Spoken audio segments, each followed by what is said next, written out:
अगर आप 14 जनवरी मकर संक्रांति के दिन अपने घर में ले आते हैं तो धन की दिशा स्वयं आपके घर की ओर मुड़ जाती है। कहा जाता है कि इन वस्तुओं का संबंध सीधे मां लक्ष्मी की स्थायी कृपा से होता है। सबसे पहली चीज है धातु का कछुआ। भक्तों, शास्त्रों में कछुए को स्थिरता और धैर्य का प्रतीक माना गया है। जिस घर में धातु का कछुआ स्थापित होता है वहां धन आता तो है, लेकिन उससे भी बड़ी बात यह है कि धन टिकता है। ऐसे घर में अचानक खर्चे नहीं बढ़ते और पैसों की तंगी बार बार नहीं आती। अगर आप इसे अपने घर की तिजोरी, पूजा स्थल या कार्यस्थल पर रखते हैं तो तरक्की के रास्ते धीरे धीरे खुलने लगते हैं। दूसरी अत्यंत शुभ वस्तु है तुलसी का पौधा। भक्तों, तुलसी केवल एक पौधा नहीं है बल्कि साक्षात देवी स्वरूप मानी जाती है। जिस घर में तुलसी का पौधा सही विधि से लगाया और उसकी सेवा की जाती है वहां नकारात्मक ऊर्जा टिक नहीं पाती।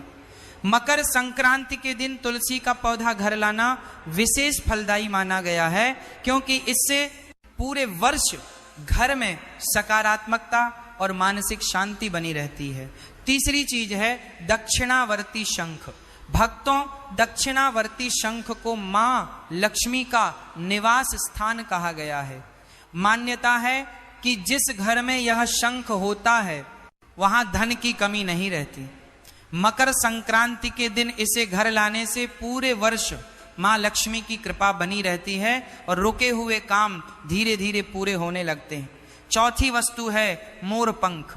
भक्तों, मोर पंख भगवान श्री कृष्ण को अत्यंत प्रिय है। इसे घर लाने हैं भक्तों। मोर पंख में रखने से न केवल आर्थिक स्थिति मजबूत होती है बल्कि घर में आपसी प्रेम और सौहार्द भी बना रहता है।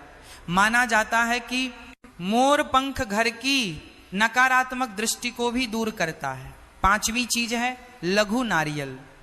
मकर संक्रांति के दिन लघु नारियल को खरीदकर विधि विधान से पूजा करने के बाद तिजोरी में रखना अत्यंत शुभ माना गया है। ऐसा करने से धन संपत्ति में धीरे धीरे वृद्धि होती है और परिवार में समृद्धि बनी रहती है। भक्तों, ध्यान रखिए, इन चीजों को केवल दिखावे के लिए नहीं बल्कि श्रद्धा और विश्वास के साथ घर में लाना चाहिए, क्योंकि मां लक्ष्मी भाव देखती है, दिखावा नहीं। अब आगे हम आपको बताएंगे कि मकर संक्रांति के दिन कौन से काम भूल कर भी नहीं करने चाहिए, क्योंकि जितना जरूरी शुभ चीजें अपनाना है उतना ही जरूरी अशुभ कर्मों से दूर